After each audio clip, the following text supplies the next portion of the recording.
It's Alex coming at you. Yeah, that's right. I'm gonna actually give you guys a video today. Today what I want to do is I want to work on La Mamalona. So the Mamalona, well, about, I don't know, 6 months ago, received a set of wheels from Brian Luna, compliments of Brian Luna at Mexico Racing League, a set of race stars, polished or chrome or whatever you want to call them, for the truck. Now, a couple of issues popped up with the race stars. Number one, the race stars that came in had the right rears, but the incorrect fronts. It had Chevy bolt pattern fronts and Ford bolt pattern rears, and obviously that wasn't going to work. So after just, you know, waiting around for a little bit because of work and time or whatever, I decided, okay, let me get the right wheels. So I bought a set of wheels for the front, Ford bolt pattern, and then Beefcake Racing provided a set of 17-inch rear ET Street R's, because the diameter is very similar to what it is stock for a 315 rear as opposed to a 305 or a 45. I don't like how 305 45 looks on a truck. I don't think it fills out the wheel well properly, so I did go ahead and have him send me a set of 315. I think it's 45 17. We'll see when we get to the garage, but enough talking. Let's get to swapping the wheels out. Okay, and as always, got to get the Harbor Freight.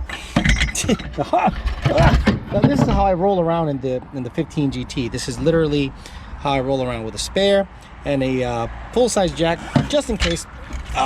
Pretty much the world runs on Harbor Freight jacks nowadays. So let me get these in here, and you'll be able to see the race stars. And I actually drive around with a battery in the truck because that's what I do. There are the old Chevy bolt pattern fronts, which will be sold or given away, who knows, and these are the new fronts, and the fronts are just going to be regular street tire, but the same diameter as the rears, as per Beefcake's recommendation. All right, move this shit around. All right, complex life, baby. Complex. Alex doesn't have a house. Yeah, but I got 5 cars, bitch. What you got? 1 car, 1 NA car on top of that. So picture yapping. All right, let's get to the garage, move the GT500 out of the way, and get the wheels swapped on this guy. And what I want to do, honestly, is I want to go ahead and Draggy test the setup. The truck has been only 12.9 with a Draggy, so time to better that 12.9. Weather's about the same as it was when I tested it last time, so if I can do better than a 12.9 with a wheel swap, that'll be a nice before and after in terms of performance. Then I did order a cold air intake from PMAS, which will be coming in about a week or so. So then I'll test the truck on that also. Again, because it's map based, it doesn't need a tune, but we'll see how it does with a cold air intake. All right, let's get to the garage, get the wheels put on, see how it looks, and then Draggy test it.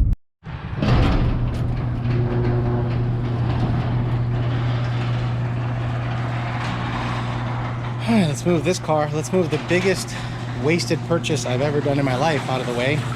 Love this car, but it's been a dud in terms of what I want to do with it. It's got to get to the track after the rebuilt trans and see if it actually runs at 8.1 or 8.0 that it should be running. But let's move some stuff around and give you some sights and sounds of the GT500, and then we'll I just want to have some room so I can show you guys the wheels properly and have some room to operate. I don't want to sneak the wheels around and then have the car all scratched up, and then I'll be a very sad guy if this thing gets scratched up, because I'm honestly just saving it for the next guy. I'm literally saving the pussy for the next guy. Yeah. Well, battery's dead. That's awesome. You know, this car just says fuck you to me all the time. Literally. It says fuck you. This car does not like me. Car does not like me at all. All right, let's get the battery jumped, get this car moving. I have a jumper, but I don't think this is going to be enough. I don't think 12.9 is going to be enough, but we'll see. We'll see. All right, let's see if it decides to start up. Got the battery jumper on it. See if this thing decides to start up. I'll have to get in it.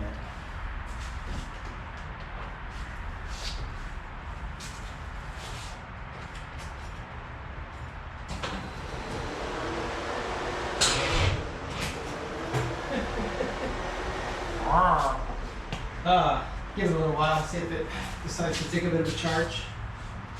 It says 12.9 on the battery.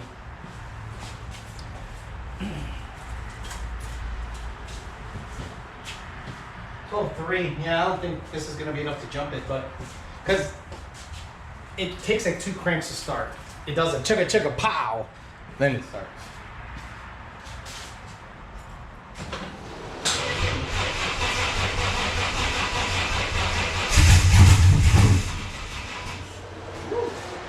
All right, that might be something. Got some fuel in the cylinders. We'll see how it goes. All right, let's see.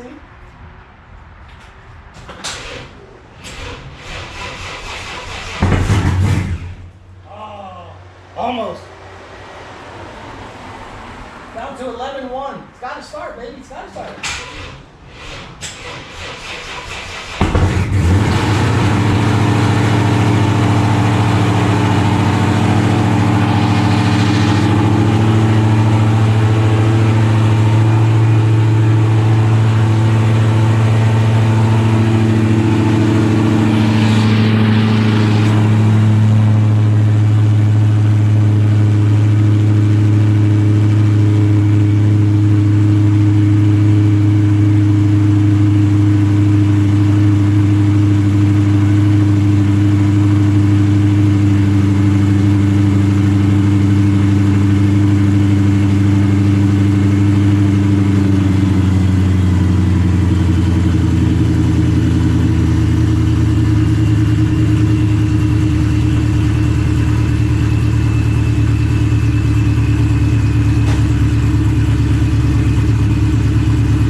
It's probably gonna be a problem. Let me see, I think I got jumper cables in here.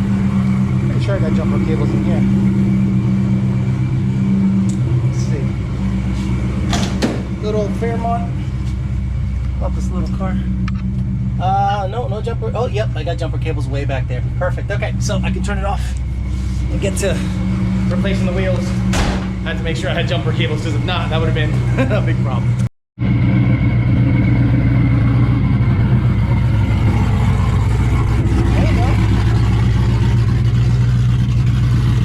Okay, stock wheels, stock wheels.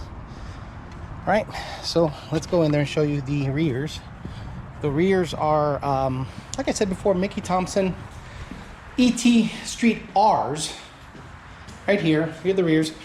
Big meats, 315, 50, 17. This is like the tire size that goes on the big boy, really fast Mustangs, all the real 7-second Mustangs that have Steeda suspension and don't stuff the tire in the wheel well based on some idiot's recommendations. This is what they run based on Junior's initial thought process. No one was running 315s until Junior started telling them to run 315s.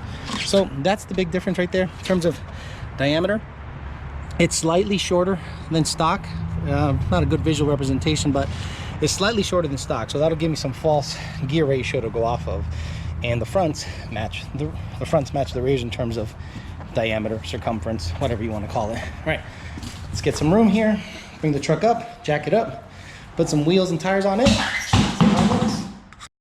So it's pretty close in terms of height. I know this one's a little cocked, but it's pretty close in terms of overall height. This is the front, obviously, rear. Diameter pretty much similar all the way around, okay?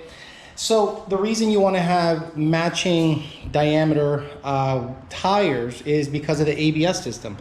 If you have, let's say, a way taller tire in the back than in the front to cause some kind of rake, let's say you have a set of skinnies that has, let's say, a 26-inch diameter and the rears are 28 or 29-inch diameter, well, your ABS system is going to be pissed off and you're not going to have traction control or drive modes. It's a good idea to always make sure to have your diameters match, especially in a four-wheel drive, because when you actuate four-wheel drive, it's gonna be a problem. So again, these are the F-150 style race stars, compliments of Mexico Racing League, I had to get a set of new fronts because the fronts were Chevy bull pattern. I'll be giving those away eventually. All right, let's get them on, see what they look like.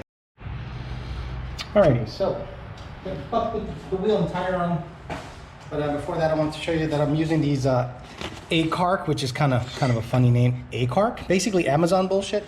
Tyler from the complex here said, Alex, man, just get some of these. They're, cheap. I'm like, all right, so got me some of these, lug nuts from Amazon. Probably, sorry about the lighting. Let me get this out in the actual light. This style, $30-something, not expensive at all, from Amazon. So let's get these you guys out and see what it looks like. You guys a decent visual representation of what's going on. Hopefully they fit. Be funny if I bought Ford ones and they don't fit.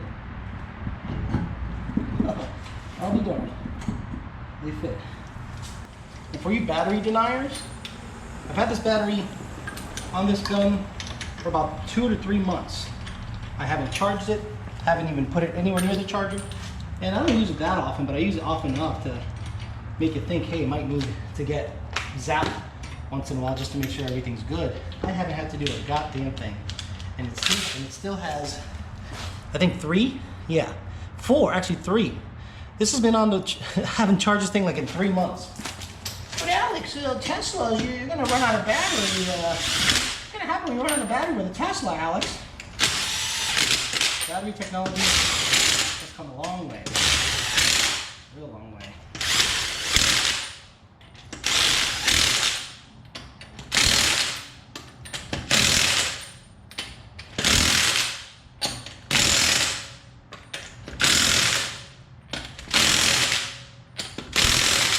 There we go.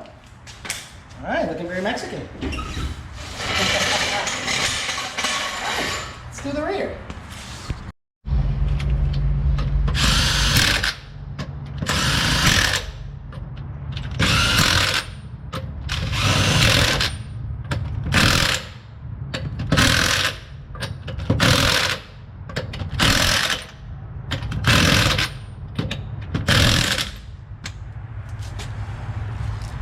Say, looking pretty good, pretty darn good in my opinion. There you have it. There's what the Champ stamp looks like with some basic Tacuache wheels, race stars. I forget the style, but they're the 6-star because the truck is 6 lug, but I think it looks good. It looks a lot better than the stock wheels. Diameter's nice. It doesn't stick out too much in the front, if any. The back sticks out just a hair, but I know that there is a way of moving some stuff around in case you do have to move the axle left and right. It all depends on leaf spring shit down there, according to Jake. But yeah, you can see it sticks out a little more on this side than the other side, which it also does on Jake's truck. So I'm not really stressing it because, I mean, how do you align this thing? Like a pan hard bar? So yeah, there you go. It's a little Tacuache, but it looks fucking good in my opinion. It looks a lot better. I don't mind being seen in it anymore. So what I'm going to do now, because the truck has about 20 miles to empty, so I'm going to go to the only station, one of the only stations in town that actually still has ethanol in it, the Sunoco on 441 near Royal Palm. I'm going to head over there. Hopefully I don't run out of fuel by the time I get there. Fill up on E85. It's on the flex tune right now, so what I'm going to do is put it on the flex tune, monitor alcohol content, see what it locks to. If it locks to anything above 75%, I'll just go ahead and flash the E85R tune that has a lot firmer shifting.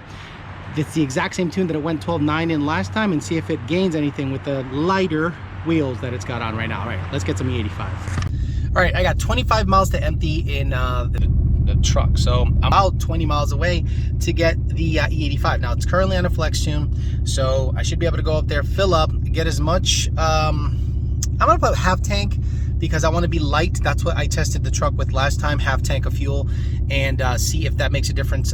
Again, the goal is to go quicker than a 12.9 like it did last time. So let me get over there, get some E85, see what it tests at, and go from there. See if I can better my time with the wheels that I installed, the Race Star wheels that Brian Luna, Mexico Racing League, and the tires that Beefcake Racing provided for me. All right, let me get over there, see if I make it there, and see if it tests at a decent ethanol percentage.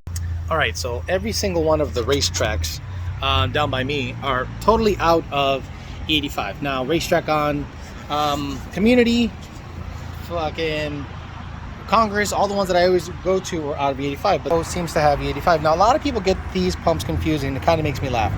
This clearly says E85, but it's blue. This says E30. Do you know how many times people hit this? Do you know how many times people hit this thinking that's E85 because it's yellow and they can't read? It says 88 E15. I know the yellow kind of throws people off, but E85 is what you want to get, and it's not terrible here, whereas others it's like 389. So let's get about 12 gallons in the truck, maybe 10 gallons in the truck, and see what it learns to. Alrighty, so there's actually ethanol here. Nice to see. Wow, this thing zooms in really nice. Oh man, what a camera. What a camera. Alright. Jesus, that's pretty damn good. Alright, let me connect to the gauges and see what it starts learning to.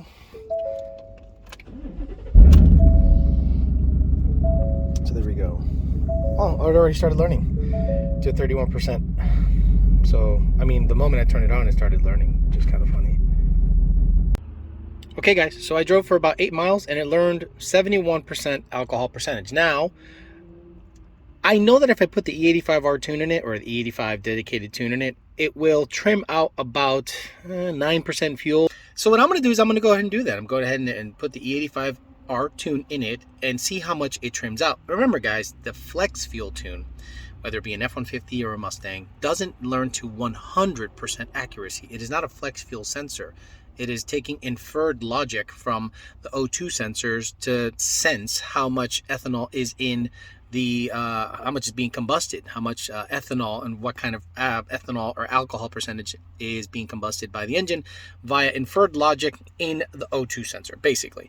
I think it piggybacks off of the adaptive octane logic or something of that nature. But let me go ahead and install the E85R tune and log it live right here on the N gauge and see how much fuel is trimming out. If it's within 10%, I'm just going to send this motherfucker and see if we can beat the 12.9 that it ran last time. Let's see what it does. Let's turn it on. Tune finished flashing. Diagnostics, data logging. And what I'm going to do is I'm going to data log it live, normal. And I'm going to see what the fuel trims are doing. If the fuel trims are within 10%, you know, saying 0.9 or whatever, I'm just going to say it's all good. Short-term fuel trims. AFR is always good. So they are a little on the rich side, but again, the car warming up at first startup tends to be on the richer side. So let me just hang here for a little bit and see if these numbers get into the 0.9 range. I'll not sit here and stare at it. We'll see if it gets. I'll wait about a minute or two and see if it gets to the about 0.9 range. All right, so after about a minute or two, it seems to be hovering in the 0.89 to it's 0.9 or so. So it's trimming out about 10% fuel. It's getting, okay, better and better. See? That's what I mean, guys. Like, a lot of the people that freak out tend to, you know, overanalyze everything. So after I first started the vehicle up, it was in the 0.84 range. Once I let it sit for a little longer, god damn it, this is like legit E85. Because the stoic is set to 9.85 and it's hovering in the 103 to 0.98 range. So that's where it should be. So let me hold through a slow rev. Oh yeah, oh yeah. So see, it learned 72%, but after seeing how the short-term fuel trims act when I actually flash the E85 tune on it, tells me that it's actually close to 85% fuel because the stoic is set to 9.85. So let's get a draggy hit on it. Let's see if we can better our 12.9 with the Raystar wheels, and we'll wrap up this video nicely.